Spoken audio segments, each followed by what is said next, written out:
Welcome to all friends on my YouTube channel easy cam.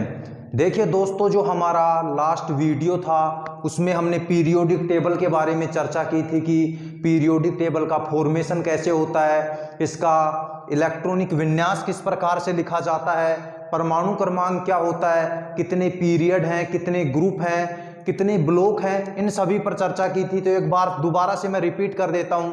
तो जो हमारी periodic table है उसमें 4 ब्लॉक हैं। एक तो एस ब्लॉक, ये फर्स्ट ए, और जो सेकंड ए ग्रुप है ये हमारा एस ब्लॉक, और ये हमारा पी ब्लॉक, और ये डी ब्लॉक जो कि ट्रांजिशन एलिमेंट्स होते हैं।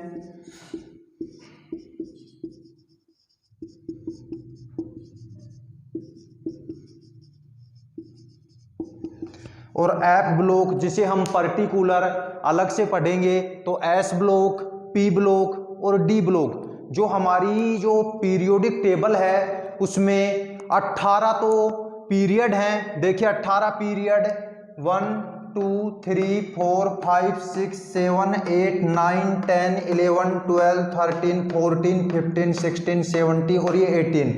तो 18 तो पीरियड हो गए। और जो ग्रुप होते हैं वो 7 ग्रुप हो गए, 1 2 3 4 5 6, और ये 7 ग्रुप हो गए। तो पीरियोडिक टेबल में हमारे पास 4 ब्लॉक हो गए, 18 पीरियड हो गए, 7 ग्रुप हो गए, ये एस ब्लॉक हो गया, पी ब्लॉक हो गया, डी ब्लॉक हो गया।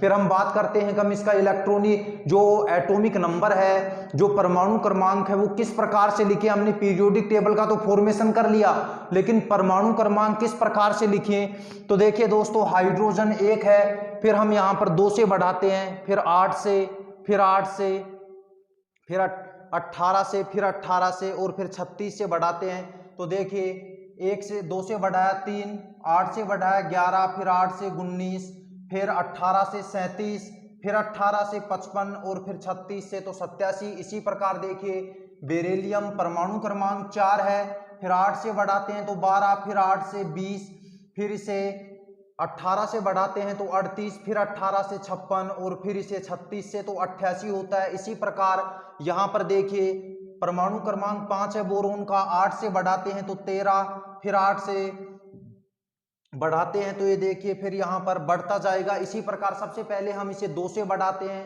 फिर 8 से बढ़ाते हैं, फिर 8 से, फिर 18 से, फिर 18 से, फिर 36 से बढ़ाते हैं। तो हमने परमाणु क्रमांक के बारे में देख लिया। आज हम जो इसे वीडियो में चर्चा करने वाले हैं इसके गुणों की, पीरियोडिक टेबल में जैसे इनके गुण होते हैं, परमाणुीय त्रिज्या, आयनिक त्रिज्या, ये गुण होते हैं, इसके बारे में चर्चा करेंगे। तो आज का जो हमारा टॉपिक होगा वो परमाणुीय त्रिज्या, एटॉमिक रेडियाई क्या होती है, इस पर चर्चा करेंगे। देखिए दोस्तों, हमने ये काफी सटीक तरीके से बनाया पीरियोडिक टेबल। जो दोस्त चाहे कि आसानी से समझ में आ सके तो एक बार इसका स्क्रीनशॉट ले लीजिए।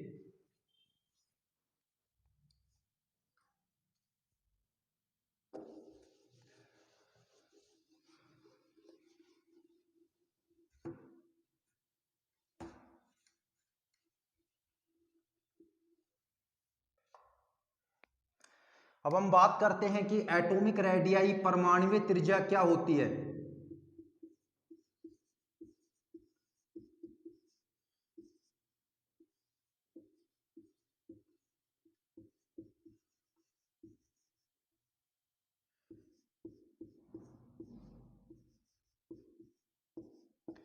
एटॉमिक रेडियाई, परमाणुीय त्रिज्या क्या होती है।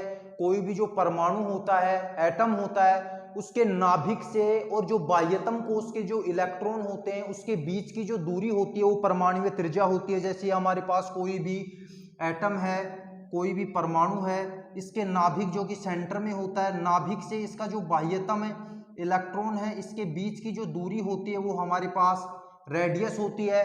और जो परमाणुीय त्रिज्या होती है इसका जो निर्धारण होता है, परमाणुीय त्रिज्या का जो निर्धारण होता है वो एक्स रे क्रिस्टलोग्राफी के द्वारा किया जाता है। निर्धारण एक्स रे क्रिस्टलोग्राफी के द्वारा किया जाता है, जो कि विवर्तन के सिद्धांत पर आधारित होती है। तो हमने परमाणुीय त्रिज्या में क्या बताया कि परमाणुीय त्रिज्या क्या होती है। किसी भी परमाणु के नाभिक से बाह्यतम इलेक्ट्रॉन के बीच की जो दूरी होती है वो रेडियस होती है।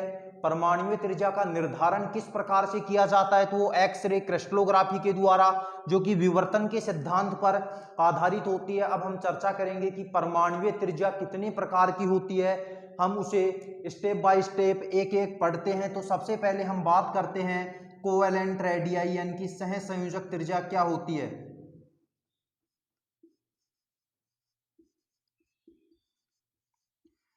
सह संयोजक त्रिज्या क्या होती है, तो देखिए जो सह संयोजक त्रिज्या होती है, एकल सह संयोजी बंध से बंधित है, एकल सह संयोजी बंध से बंधित एक ही तत्व के दो परमाणुओं की अंतर नाभिकीय दूरी का जो आधा होता है वो हमारे पास कोवेलेंट रेडियाई होती है। जैसे कोई भी हमारे पास एकल सह संयोजी बंध से बंधित है, एक ही तत्व के दो परमाणु हैं, जिसे हम ए से डिनोट कर रहे हैं, दोनों को एक ही तत्व है, इसके दो मॉलिक्यूल हैं, इसकी अंतर नाभिकीय दूरी का जो आधा होता है वो हमारे पास कोवेलेंट रेडियाई होती है। ये कोवेलेंट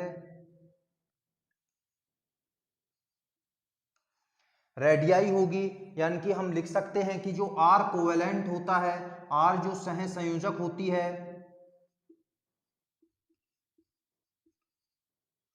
बराबर डी ए अपॉन 2 होती है, ये आर कोवेलेंट होती है। नंबर 2 है हमारे पास धात्विक त्रिज्या मेटेलिक रेडियाई।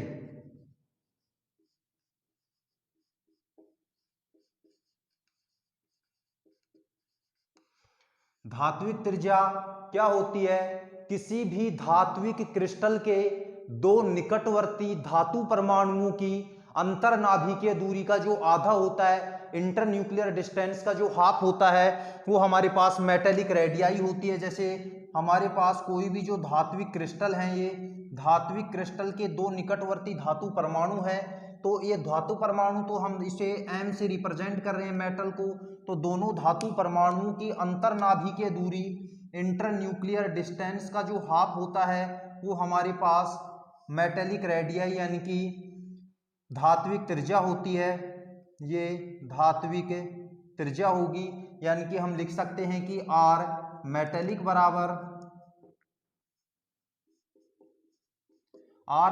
बराबर डी एम अपॉन 2 हो गया।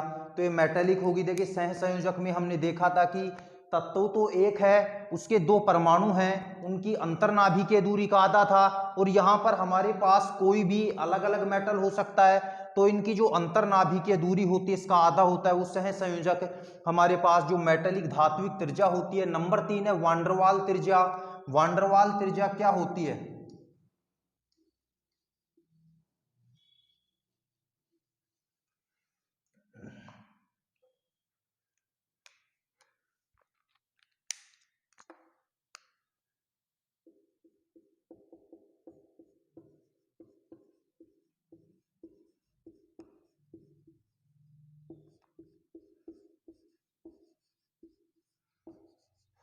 हमने कोवेलेंट रेडियाई पर चर्चा की, मेटेलिक रेडियाई। अब बात करते हैं कि वांडरवाल त्रिज्या क्या होती है।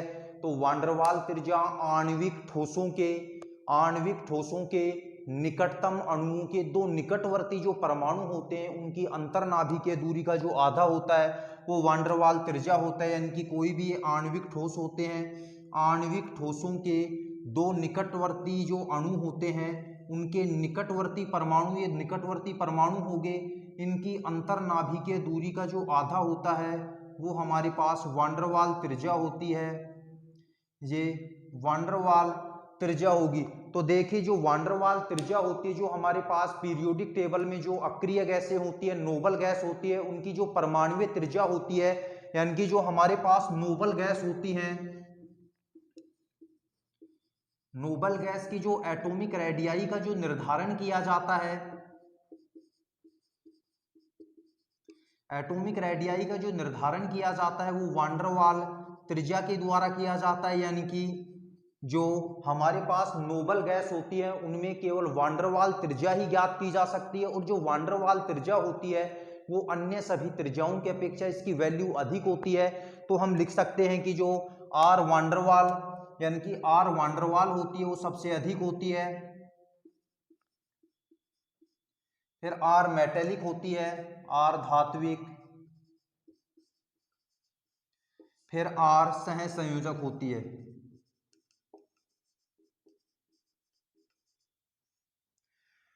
तो हमने चर्चा की कि एटॉमिक रेडियाई परमाणुीय त्रिज्या क्या होती है, परमाणुीय त्रिज्या का निर्धारण किस प्रकार से किया जाता है, परमाणुीय त्रिज्या होती है वो कितने प्रकार की होती है, इस पर हमने चर्चा की।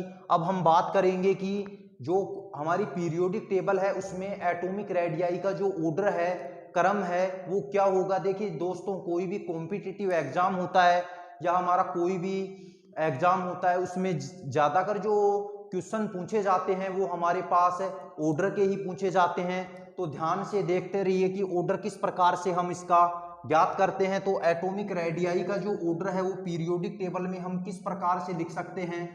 तो एटॉमिक रेडियाई का निर्धारण यहाँ की देखिए किस प्रकार से हम करते हैं। ये तो हमारा पीरियड हो गया, पीरियड हो गया, और ये हमारा ग्रुप हो गया। तो देखिए एक आवर्त जो पीरियड होता है उसमें लेफ्ट टू राइट जाते हैं। तो जेड इफेक्टिव की वैल्यू हमारे पास, जेड इफेक्टिव की जो वैल्यू होती है वो बढ़ती है, एन की वैल्यू कांस्टेंट रहती है, और जो रेडियस होती है वो कम होती है। यानी कि एक पीरियड में हम लेफ्ट टू राइट जा रहे हैं, जेड इफेक्टिव बढ़ रहा है, एन कांस्टेंट है, रेडियस की जो वैल्यू हो रही है वो कम हो रही है। जैसे हम ग्रुप में अप टू डाउन जाते हैं, ऊपर से नीचे जाते हैं, तो हमारा जो जेड इफेक्टिव होता है वो कांस्टेंट होता है, Z effective constant, Z effective constant है। एन की वैल्यू है वो इंक्रीज हो रही है, तो एन की वैल्यू इंक्रीज होगी तो हमारे पास जो रेडियस है वो भी इंक्रीज होगी। यानी कि हम कह सकते हैं कि जो एक पीरियड है उसमें हम लेफ्ट टू राइट जा रहे हैं तो जेड इफेक्टिव बढ़ रहा है, आर की वैल्यू कम हो रही है। यानी कि हम कह सकते हैं कि जो रेडियस होती है वो जेड इफेक्टिव के व्यतिक्रमानुपाती होती है। यानी कि जो रेडियस होती है वो जेड इफेक्टिव के व्यतिक्रमानुपाती होती है। और देखिए जैसे ग्रुप है अप टू डाउन जा रहे हैं, एन की वैल्यू बढ़ रही है, रेडियस बढ़ रही है, यानी कि हम कह सकते हैं कि जो रेडियस होती है वो एन की वैल्यू के समानुपाती होती है। अब हम पर ब्लॉक चर्चा करेंगे, पहले एस ब्लॉक की एटॉमिक रेडियाई, फिर पी ब्लॉक, फिर डी ब्लॉक। तो सबसे पहले हम एस ब्लॉक की एटॉमिक रेडियाई की बात करते हैं। एस ब्लॉक जो एलिमेंट्स होते हैं हमारे, एस ब्लॉक एलिमेंट्स की जो एटॉमिक रेडियाई पर चर्चा करते हैं, एस ब्लॉक एलिमेंट्स। तो हमने जब पीरियोडिक टेबल पढ़ाई थी, आपको बताया था पीरियोडिक टेबल के बारे में, तो जो फर्स्ट ए ग्रुप और जो सेकंड ए ग्रुप था वो एस ब्लॉक में था। तो फर्स्ट ए ग्रुप में था हमारे पास है लिथियम था, सोडियम था, पोटेशियम, रुबेडियम और ये सीजियम। ये तो हमारा फर्स्ट ए ग्रुप हो गया। और जो सेकंड ए ग्रुप था हमारा उसमें बेरिलियम, मैग्नीशियम, कैल्शियम, स्ट्रांशियम और फ्रांशियम था। तो देखिए वर्ग की बात हो रही है तो हम वर्ग में एक ग्रुप में ऊपर से नीचे जा रहे हैं, तो एक ग्रुप में ऊपर से नीचे जाएंगे तो हमारे पास जो एन की वैल्यू है वो बढ़ रही थी, रेडियस बढ़ रही थी, जेड इफेक्टिव कम हो रहा था, यानी कि ऊपर से नीचे जा रहे थे। तो हमारे पास लगातार जो परमाणुीय त्रिज्या है वो बढ़ रही है। इसी प्रकार जो बेरिलियम से यहाँ पर फ्रांशियम तक एटॉमिक रेडियाई लगातार बढ़ेगी, यानी कि जो हमारा एस ब्लॉक है उसमें एटॉमिक रेडियाई में कोई अपवाद नहीं है। ऊपर से नीचे अप टू डाउन लगातार जो त्रिज्या होती है वो लगातार बढ़ती है। अब हम बात करते हैं पी ब्लॉक एलिमेंट्स की बात करते हैं।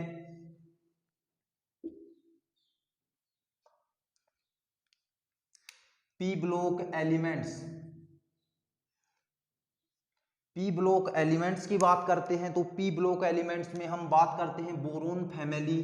तो बोरोन हो गया, एल्यूमिनियम हो गया, गैलियम हो गया, इंडियम हो गया और ये थैलियम हो गया।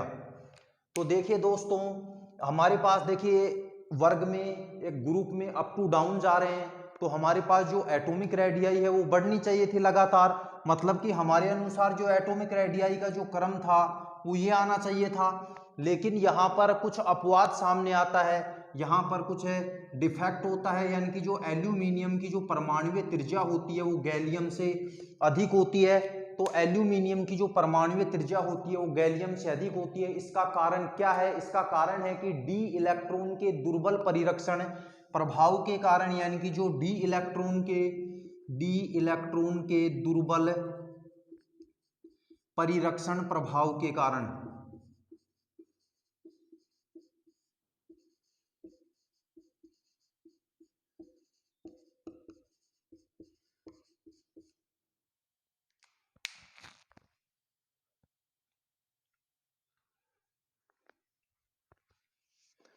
तो हमारे पास देखिए बोरोन से हम जब थैलियम तक जाते हैं तो हमारी परमाणुीय त्रिज्या लगातार बढ़नी चाहिए थी, लेकिन यहाँ पर एल्यूमिनियम की गैलियम से अधिक होती है, यानी कि जो एल्यूमिनियम की जो परमाणुीय त्रिज्या होती है वो गैलियम से अधिक होती है। इसका कारण है कि डी इलेक्ट्रॉन के दुर्बल परिरक्षण प्रभाव के कारण हमारा कोई भी कॉम्पिटिटिव एग्जाम होता है उसमें ज़्यादातर जो अपवाद वाले जो ऑर्डर होते हैं वो ही पूछे जाते हैं, लेकिन आजकल कंपटीशन जो एग्जाम होते हैं उसमें ऑर्डर में जो डिफेक्ट आ रहा है, इसका कारण क्या है? रीजन भी पूछने लग गए हैं। तो हमारे पास जो रीजन है इसका डी इलेक्ट्रॉन के दुर्बल परिरक्षण प्रभाव के कारण, और बाकी जो डी ब्लॉक में जितने भी जो हमारे पास जो ग्रुप हैं उनमें जो परमाणुीय त्रिज्या होती है वो अप टू डाउन लगातार बढ़ती है, सिर्फ इसी में अपवाद होता है। अब हम बात करेंगे डी ब्लॉक की, बात करेंगे डी ब्लॉक एलिमेंट्स की बात करेंगे।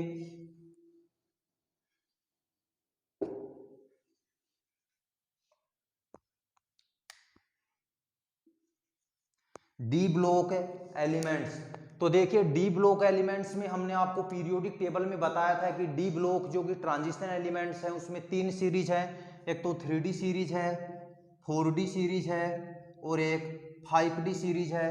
तो जो 3D सीरीज है हमारे पास स्कैंडियम हो गया, टाइटेनियम हो गया,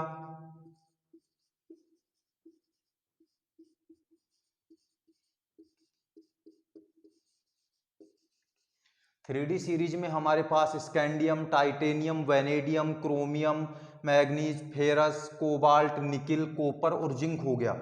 तो यानी कि जब हम एक पीरियड में लेफ्ट टू राइट जाते हैं तो जेड इफेक्टिव की वैल्यू लगातार बढ़ती है, एन की वैल्यू कांस्टेंट होती है और जो रेडियस होती है वो लगातार घटती है। यानी कि हमारे अनुसार जो 3D सीरीज का जो क्रम है वो ये होना चाहिए। लेकिन यहाँ पर कुछ बदलाव आते हैं हमारे पास। देखिए यहाँ पर हमें बदलाव आता है कि जो फेरस है, कोबाल्ट और जो निकिल की जो परमाणुीय त्रिज्या होती है वो लगभग समान होती है, और यहाँ पर जो कॉपर और जिंक की परमाणुीय त्रिज्या होती है फिर बढ़ती है। यानी कि इसका कारण क्या है? यानी कि हमारे अनुसार तो लगातार बढ़नी चाहिए, लगातार इसकी जो वैल्यू है वो कम होनी चाहिए थी, लेकिन यहाँ पर फिर कांस्टेंट वैल्यू होती है फिर बढ़ती है। इसका कारण क्या है? अब देखिए यहाँ से स्कैंडियम से मैग्नीज तक है जो रेडियाई होती है वो लगातार कम होती है।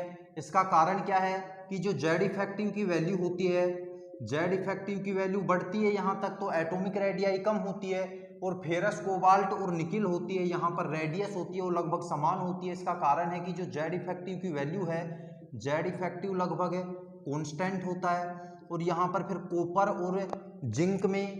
और जिंक की लगातार बढ़ती है। इसका कारण क्या है कि जो परिरक्षण प्रभाव है वो अधिक प्रभावी होता है।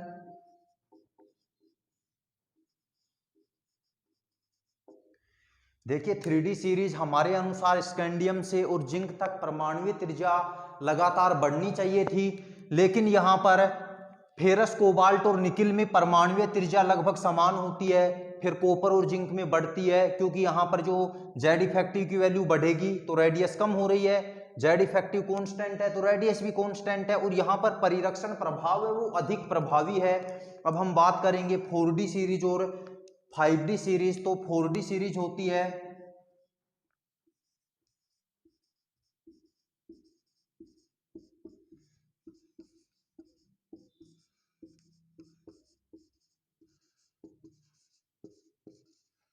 5D सीरीज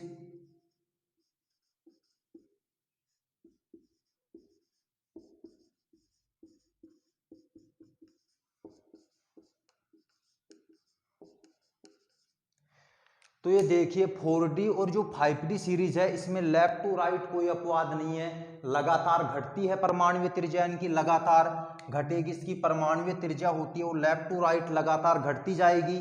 लेकिन अब यहाँ पर हम अपवाद देखते हैं कि 4D और जो 5D सीरीज है, यानी कि हम एक वर्ग में ग्रुप में ऊपर से नीचे जा रहे हैं तो परमाणु त्रिज्या बढ़नी चाहिए थी, लेकिन यहाँ पर 4D और जो 5D सीरीज होती है इसकी परमाणु त्रिज्या होती है जो एटॉमिक रेडियाई होती है वो लगभग समान होती है, यानी कि 4D और 5D सीरीज है हमारे पास, इसकी परमाणु त्रिज्या लगभग समान होती है। इसका क्या कारण है कि इन दोनों की जो परमाणु त्रिज्या होती है वो लगभग समान होती है? इसका कारण है कि लेंथेनॉइड संकुचन, जो लेंथेनॉइड कॉन्ट्रैक्शन होता है वो अधिक प्रभावी होता है, इसलिए 4D और जो 5D सीरीज होती है उसकी परमाणु त्रिज्या लगभग समान होती है। इसका कारण है कि जो लेंथेनॉइड कॉन्ट्रैक्शन है